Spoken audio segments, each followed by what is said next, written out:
Of my PhD, which is a fine art practice-based PhD titled Heritage as Process, Constructing the Historical Child's Voice Through Art Practice. I decided to facilitate art workshops with children in order to explore how contemporary children engage with the narratives of the foundling children. So I began by observing current workshops in the museum, and I was surprised by the lack of freedom and creative constraints established during these sessions. So during my observations, the children were not always connecting to the narratives in the museum. Often the sessions were rushed, they were controlled, and this is one example where the children worked with another artist to make boats in response to William Hope. The baby in the 1700s, she'd leave a token. So those of you familiar with the museum will have seen them. So there's, either coins, or one of them is even a hazelnut. So it just shows the range of kind of the situations the mothers were in.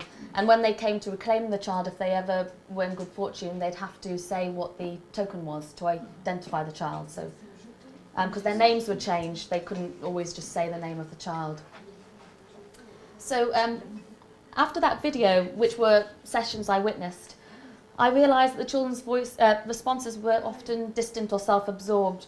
So what I observed was they weren't always connecting empathetically to the founding children, or even in some cases engaging in the history of the museum at all.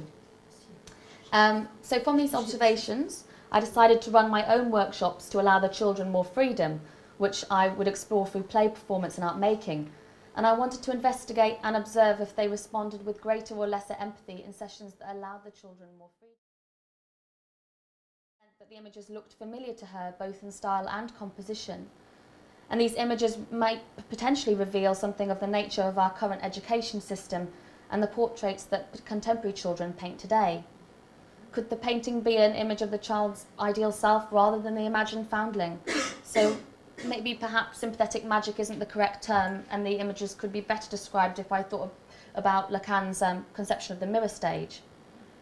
So through these practical explorations, I realised that empathy and over-identification with the past might be problematic, as it becomes a reflection of the contemporary child rather than the history that is being retold.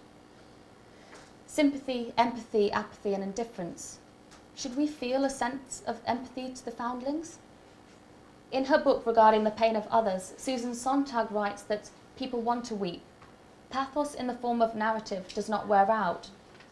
So we could consider that feeling sympathy towards those that we now regard as unfortunate in the context of today might simply highlight our own privileges and take on a form of catharsis.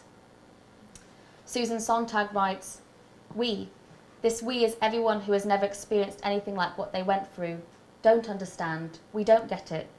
We can't truly imagine what it was like. We can't imagine how dreadful, how terrifying, and how normal it becomes. Thank you. Thanks. Thank you, Rachel. Thank you very much.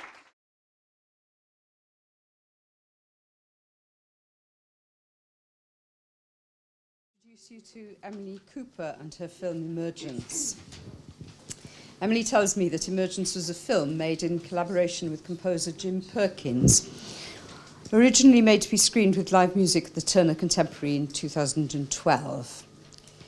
The piece is a meditation on the conscious and unconscious process of creativity, a stream following the dark and urgent labour of creative thinking. Can something new emerge fully formed, a third thing arising out of two things, more than the sum of its parts?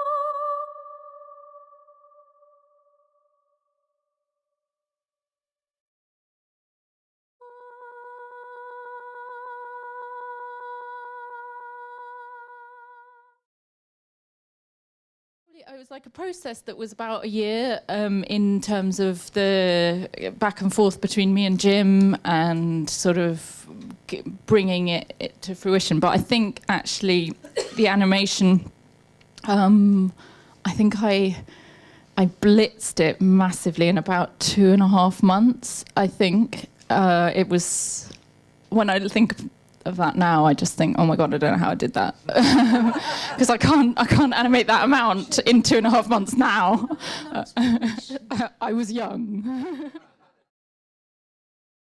This involves using live action as a guide quite a lot, and I can kind of flow between live action and oil painted animation and back again. So I use a process called rotoscoping, which is a kind of a type of animation involving working using live action as a guide. So yeah, I would film clips and think about how I might want to use part of that clip or the whole of that clip as a sort of base for the animation. But what you see there is just oil paint on glass. So it's just painting each frame, take a shot, repaint, take a shot, repaint, take a shot, repaint. That's my life.